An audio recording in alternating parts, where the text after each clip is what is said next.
The air was thick with tension as Thomas Greer watched the dust settle from the departing iron vultures. Each roar of their motorcycle engines had echoed in his chest like a warning bell, filling the quietness of the gas station with an unsettling energy. He could still feel the weight of their gazes, each glance a measuring stick against the choice he'd made to stand his ground. "Looks like you've stirred up a hornet's nest, my friend," Maddox said, his voice low as he leaned against the doorframe. The shadow of the gas station stretched long in the morning light, hiding more than it revealed. "Yeah, well, it takes a hornet's nest to know one," Thomas replied, steering his wheelchair back toward the van with a casual precision.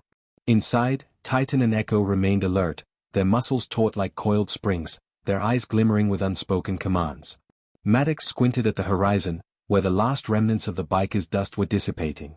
"Those guys aren't just your average troublemakers. They've got holdings around here, and they won't let a little setback keep them down." "They'll be back," Thomas replied, a steely glint in his eyes. "But they won't be coming alone." Maddox stepped into the gas station, a frown etched across his weathered face. "You think they're that bold? They'll come looking for vengeance against someone with your kind of background." "Boldness is their only currency," Thomas muttered.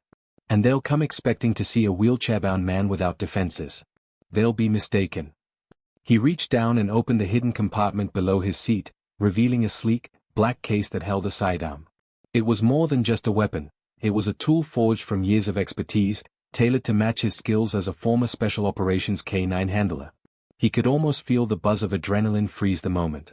In this quiet town, danger was a whisper away, and it was all waiting to erupt. Maddox shifted uncomfortably, his eyes darting between the case and Thomas's calm demeanor. "You think a gun's going to scare off the iron vultures? They're not just bruisers, they're organized. They'll come armed, too." Thomas locked eyes with Maddox, his gaze unflinching. "I'm not just packing heat. I've got Titan and Echo." He gestured toward the dogs, their sharp eyes now darting toward the door, sensing the rising tension. "Those dogs don't just sit pretty," he continued. "They've been trained to engage. They hunt threats like they're born for it. And right now, they've locked onto the scent of danger." Just then, a low rumble reached their ears, closer than before. Thomas turned toward the sound, senses honed to a razor's edge.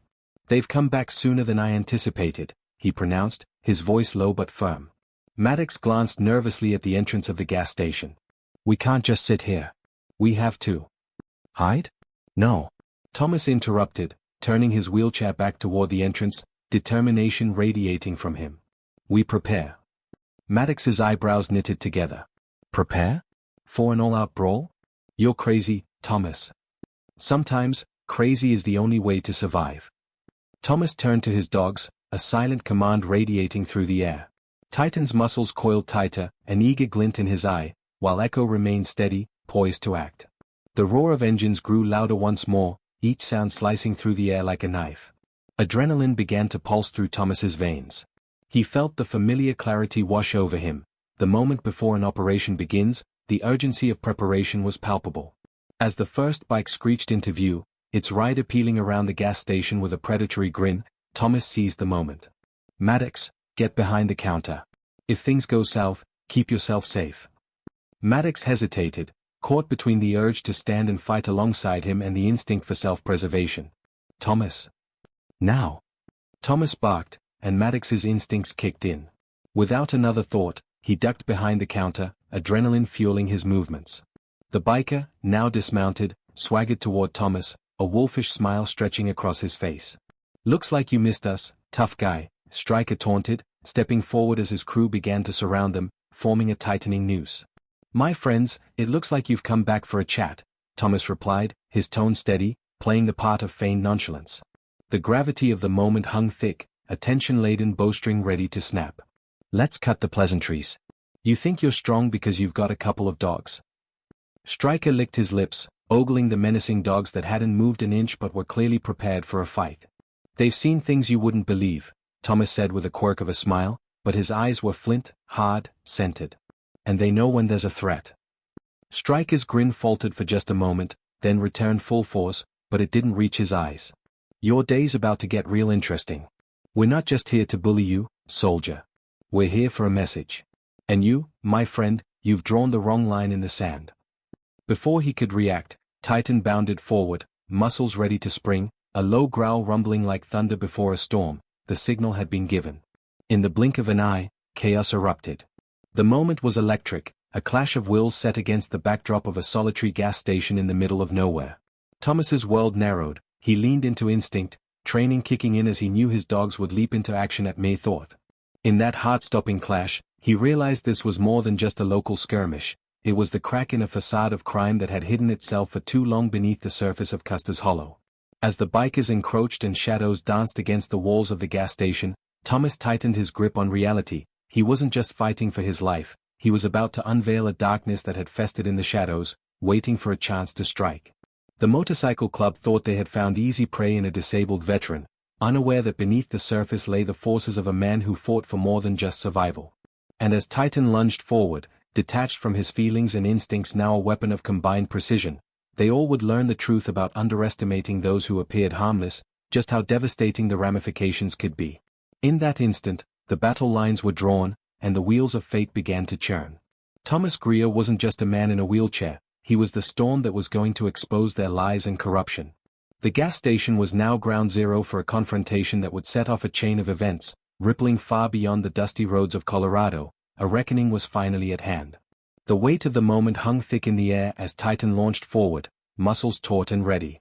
Thomas could feel the rush of adrenaline igniting within him, transforming uncertainty into a battle-focused clarity. The Iron Vultures, having underestimated him, were now caught in a precarious dance with fate. "Get down!" Thomas shouted, channeling years of instinctive command. Titan surged toward Stryker, teeth bared, and in that split second, time seemed to stretch. Stryker's bravado faltered, overshadowed by the primal instinct to survive. He stumbled backward, eyes widening as Titan lunged, a blur of fur and raw power. Echo was right behind Titan, following the surge of energy like a shadow wrapped in purpose. As the lead biker reached for his waistband, fumbling in panic, Thomas moved with determined speed. He maneuvered his wheelchair with practiced precision, racing toward the nearest cover behind the gas station's old propane tanks. The air erupted around them, motorcycle engines roaring with the intensity of confrontation. The other bikers rallied, unsure, caught between a threat they had not prepared for and their leader's challenge to press on. Some instinctively reached for weapons, others hesitated, the dynamics shifting rapidly. "Stay close," Thomas commanded, a voice edged with authority. His body became a vessel of responsibility, knowing he had to protect his dogs and himself. Each flick of Echo's tail and every graceful movement underscored their partnership. They were a unit, trained to respond without hesitation. Stryker reoriented himself amid the chaos, determination glazing over the shock now in his eyes. "Get that mutt. Take him down," he barked, clearing his throat and trying to reclaim some semblance of control. But as Titan advanced like a missile, a sharp and ferocious guardian, the bikers were losing their grip on the situation. Thomas could see the hesitation spreading among them. They wouldn't be expecting trained military dogs on the attack. Suddenly, Thomas felt the familiar sense of calm wash over him, a mental reset at the brink of chaos. He tilted his wheelchair slightly backward, grabbing the sleek black case nestled beneath his seat. With a quick motion, he opened it, revealing a sidearm that glinted under the morning sun, still solid and reassuring in his grip. "Maddox, cover me," he called, knowing his friend was somewhere nearby, still absorbing the unfolding turmoil. He hoped Maddox could see the importance of these next few moments. Rounding the propane tank, Thomas emerged into the open, positioning himself as a barrier between Titan and the bikers. His heart raced, a soldier's rhythm echoing in his ears, but he kept his aim steady as he trained the weapon on Stryker, who was regaining his composure. "Back off. I don't want to use this, but I will if I have to," Thomas warned, his voice steady despite the tension swelling around them. The Iron Vultures froze, momentarily paralyzed by the unexpected fierceness this man possessed. The dogs ceased their advance, poised and waiting for the command to act. Stryker laughed, but there was no humor in it, only a sense of disbelief. "You really think you can intimidate us with that toy? We know about you, soldier. You're just a washed-up vet in a chair." "You might be right about one thing," Thomas replied coolly, tightening his grip. "But you don't know how far I'll go to protect what's mine." That seemed to hit harder than any punch, the truth underlying his words resonating with the crew. The bikers exchanged glances, uncertainty creeping back into their ranks. The drive they once held began to splinter, leaving some questioning their own motivations in this confrontation. Just then, the bleating sound of sirens echoed in the distance, a haunting wail rising above the chaos. Thomas's heart raced with urgency. They had no time to lose. "We can do this the easy way, or we can escalate," he hissed, eyes fixed on Stryker. "Choose wisely." Stryker hesitated, weighing the situation, how quickly the tide had turned. The absence of resolve was palpable among his men, who were now caught in the spiraling web of their own bravado. But before Stryker could respond, the roar of an engine pierced the air, a dark SUV screeched to a halt beside the gas station, dust flying in thick clouds. A familiar figure jumped out, uniform crisp and determined, his posture exuding authority. Sheriff Reed, the town's lawman, advanced, hand resting on the holster of his sidearm. "What the hell is going on here?" Sheriff Reed demanded, eyes flicking from Stryker to Thomas, the tension crackling within the air like charged electricity. "Just a little misunderstanding," Stryker began, stepping forward, trying to regain the upper hand. "Misunderstanding my ass," Reed growled, moving closer.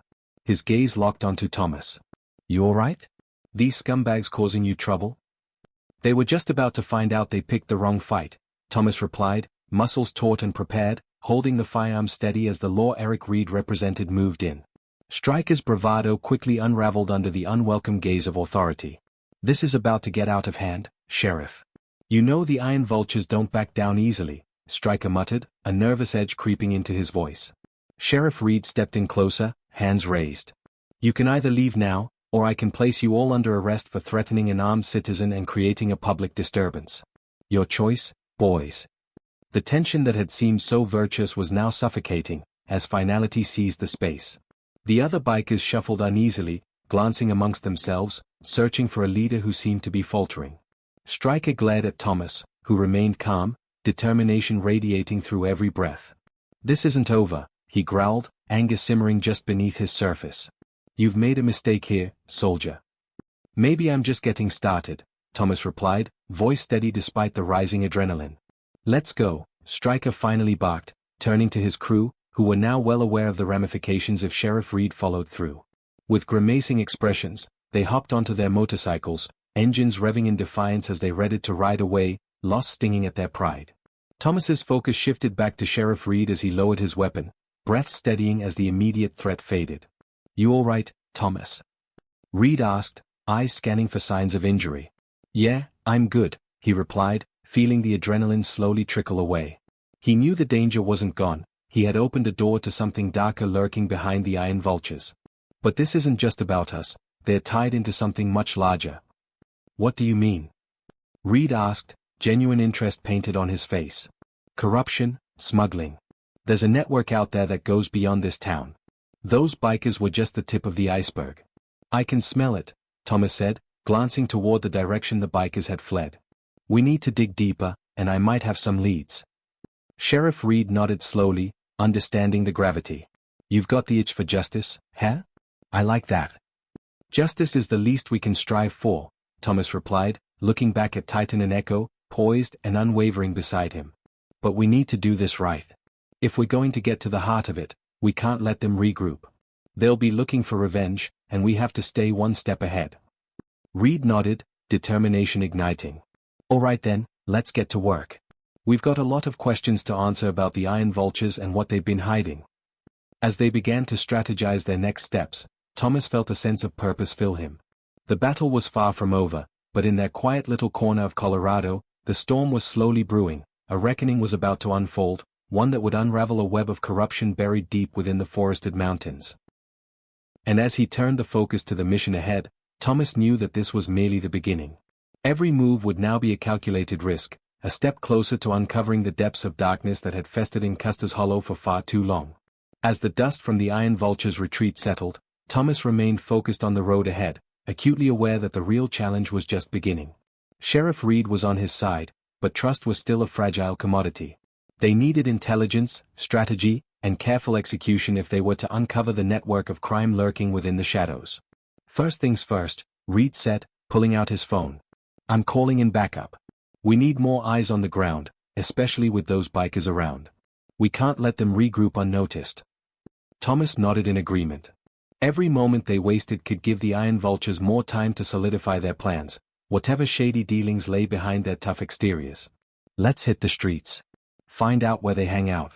Local bars, garages, there are always whispers where bikers congregate, Thomas encouraged, his voice steady, betraying none of his inner turmoil.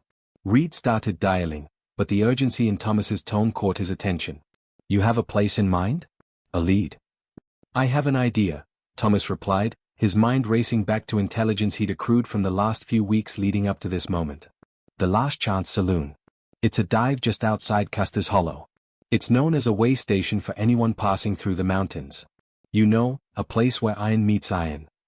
Good call, Reed said, tucking the phone back in his pocket after confirming more officers would be dispatched. Let's see if we can dig up more than just rumors. With waves of determination coursing through him, Thomas steered his wheelchair to the van. Titan and Echo remained close, their instincts attuned to the changes in atmosphere. He could feel the energized tension building among the trio. They were a unit, tightly woven together for this fight. Minutes later, they pulled away from the gas station, the open road stretching out before them like an uncharted map of potential danger. Thomas felt alive, the familiar rush of mission-oriented adrenaline propelling him forward. The Last Chance Saloon loomed ahead with its neon sign flickering lazily in the early afternoon light, almost mocking the gravity of their mission. Stick close to me, Thomas instructed, fixing his gaze on the ramshackle exterior of the bar, partially concealed by a tangle of overgrown hedges. These guys play rough. As they approached the entrance, the sounds of raucous laughter spilled out into the crisp air. Thomas took a deep breath, scanning the area for any telltale signs of trouble. Inside, the dimness swallowed them whole as they crossed the threshold, the low chatter of patrons mixed with the clinking of beer bottles. Look for anyone that seems to belong, he whispered. Bikers often have a way of signaling their own. Maddox had joined them, still shaking off the adrenaline from the earlier encounter. He scanned the room with feigned nonchalance, pretending to look for the restroom while he observed the occupants with keen eyes. In a dimly lit corner booth, Thomas spotted a familiar leather jacket adorned with the Iron Vulture's insignia. A knot twisted in his stomach, they were already here. This felt like stepping into a hornet's nest. Bingo, he muttered, motioning to Maddox and Reed. Looks like no time was wasted. Reed slid into the booth beside Thomas, his frame crouched as he kept his movements deliberate. Maddox lingered at the corner of the bar, casually ordering a drink while casting reluctant glances at the bikers. Let's play it cool, Reed said, his voice a mere whisper. We need information, and we need them to think we're not a threat. Thomas nodded, his heart racing as he forced a relaxed demeanor. Let me handle this. He wheeled closer to the booth, the dogs falling into a practiced formation beside him. Titan's presence seemed to shift the atmosphere around them, a looming caution that had taken root in the air. Mind if I join you? Thomas asked, directing his question toward the biker sitting across from the insignia. The biker had long hair, a face lined with the evidence of a hard life, but his demeanor was placid, eyes cautious. Depends on what you want, soldier. His voice rolled like thunder against the backdrop of bar noise.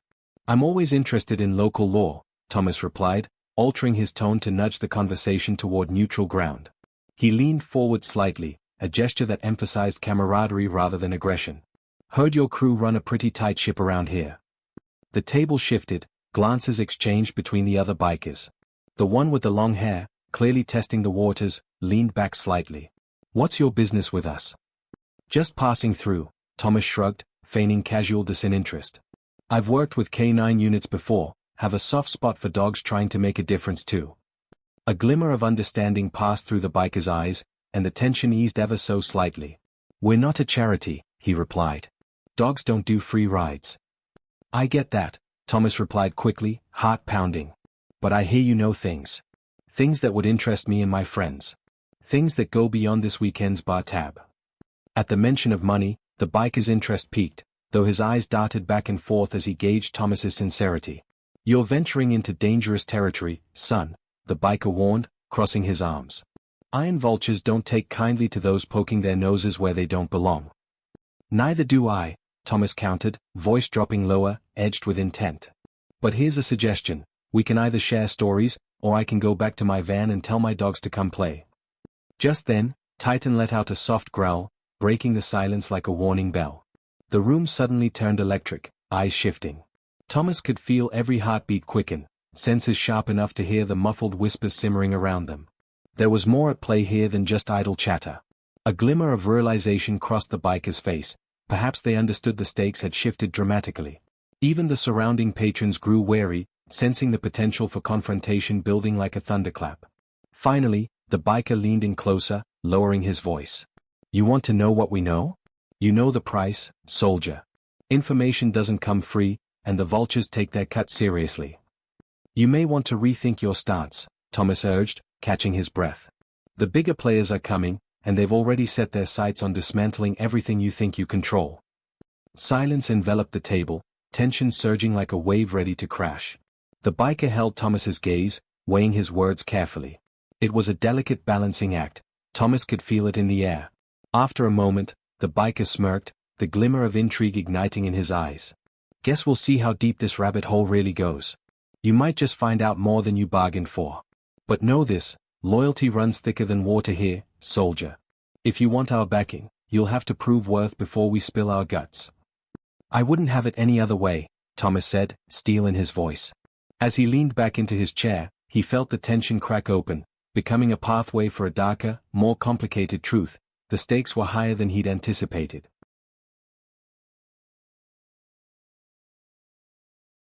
As the bikers began to share their story, a chilling realization settled in Thomas's chest. This was just the first step into a labyrinth of betrayal and corruption, a tangled web woven between bikers and those pulling strings behind the scenes. And just when he thought he was in control, he could already sense the shift. A storm was brewing all around them, threading danger and deception into every promise made within the Last Chance saloon. This was only the beginning, and as the shadows of secrets began to unwind, Thomas steeled himself for the spiral that lay ahead. They were about to cross a line, and there would be no turning back. As the Iron Vulture's words hung in the air, Thomas felt a cold rush of adrenaline coursing through his veins. The realization that he was stepping deeper into murky waters sent ripples of uncertainty through him, yet he held on tightly to his resolve. If this was a game of intimidation, he intended to flip the odds in his favor. "Let's start with what you know about the bigger players," Thomas said, his voice steady, as he leaned forward, inviting the biker to divulge the secrets that simmered just beneath the surface. The man across the table narrowed his eyes, a flicker of amusement piercing through his tough exterior. "You don't waste any time, do ya? You have guts, soldier. I'll give you that." "Guts won't get me far unless I know what I'm up against," Thomas replied, shooting a glance at Maddox, who was listening intently from the bar. Titan and Echo remained motionless, bristling with the knowledge that this conversation could spiral quickly. Smart enough to know that playing with fire gets you burned. But let's just say there's a reason the Iron Vultures stay on the fringe of Custer's Hollow. Something darker is brewing, and if you're poking around, it won't be long before you find trouble lurking. The biker leaned back, clearly relishing the edge of suspense. Thomas glanced around the bar, taking note of the quiet patrons, who suddenly seemed much more invested in their drinks than a moment before. He had to tread carefully while holding onto the momentum. "What do you mean, darker?" He pressed onward. "And who else is involved?" "Mentioning too much too soon could get you killed," the biker warned, glancing cautiously over his shoulder before continuing. "There's a network with layers. What you see is just the tip. Those that sit at the top don't want attention, but they're controlling everything behind the scenes, from the drugs to corruption." "Sounds like you're familiar," Thomas replied, maintaining his eye contact, keen to draw the biker out. "So what's your part in it? Are you a pawn or something more?" The biker's expression hardened, revealing an undercurrent of resentment beneath his bravado. "Let's just say I have my debts to pay. But I've begun to see the bigger picture. These players are closer to home than you think, and they don't take kindly to anyone scrubbing the floor under their feet." A shiver ran through Thomas. He was getting closer to the truth, yet the weight of the words suggested he was merely unraveling the threads of a much larger tapestry. "Is that why the Vultures have started making more aggressive moves? Getting desperate?" "Desperation comes in waves. The bigger players are sharpening their claws. They don't like seeing their hold loosening," the biker replied, his expression shifting. "But if you want to dive deeper, you'll need to choose your battles wisely. Remember, cowardice can save your life, and bravery can." A sudden crash drew their attention. A ruckus erupted in the back of the bar. A group of rough-looking patrons rose with shouts of anger, their faces taut with fury as they tried to shove their way through the crowd. It was chaos in a matter of seconds. The room erupted in shouts, tables turned over, drinks spilling, and confusion reigning. "Looks like we're not the only ones here looking for answers," Thomas uttered, gripping the edge of his chair as he surveyed the scene, preparing for whatever might unfold. "We need to get out of here," the biker hissed, his voice low but urgent. "Now." The urgency in his tone acted like a spark. Without hesitation, Thomas wheeled swiftly towards Maddox, Titan, and Echo at his side. They started to navigate through the fray of bodies, the atmosphere charged with adrenaline and fear. Just as they approached the bar exit, a loud shout echoed behind them, a shot rang out, piercing the chaotic din. A momentary pause silenced the crowd, eyes turning toward the commotion. "Go! Move!" Reed ordered, pushing his way past and beckoning them forward as he guided Thomas toward the door. The urgency shifted into a frantic dash as they burst out into the cool air outside. Bikers were reassembling, and hollers broke through the night like sirens. The iron-studded gate of trouble had opened wide, and Thomas could feel it drawing them in with every beat of his heart. What the hell was that? Maddox exclaimed, looking back at the bar, now filled with smoke and raised voices. "This is spiraling out fast. Stay focused." Thomas responded, struggling to keep the balance between urgency and fear. "We need to regroup and figure out our next move." "And fast," Reed added, glancing around as the street began to fill with the sounds of revving bikes. "The vultures won't just let this slide." They hurried to their vehicle, Titan and Echo poised and alert, attuned to the heightened stakes. Thomas's mind raced, fueled by the tension of the moment, weaving through layers of information, things he had heard, elements he had pieced together that had coalesced into a dangerous certainty. The Iron Vultures weren't just thugs, they were a manifestation of something much more perilous, an undercurrent that would envelop Custer's Hollow if left unchecked. Each moment of delay would allow that undercurrent to swell, a chaotic wave threatening to break the surface. As Thomas settled into the driver's seat, adrenaline coursing through his body, he reached up to adjust the rearview mirror, another glance cast to the bar, a shattered scene reflecting both chaos and opportunism, everything he was fighting against. "Let's find out who's pulling the strings, and we're going to need more than just bark," he said, a fierce determination igniting the words. Taking a deep breath, he fired up the engine, the roar of the van ready to carve through the tension building in the night. They had committed themselves now, crossing an invisible line, but as the wheels spun beneath them, Thomas couldn't help but feel a flicker of hope. Together, they would root out the darkness that had crept into their town. Whatever shadows lingered, they would find them. The web of betrayal that clutched their home would not withstand their resolve. And as Custer's Hollow echoed around him with the whispers of secrets yet to be uncovered, Thomas knew this was just the beginning of a battle they were destined to fight, a mission that would demand every ounce of courage and steel in their souls.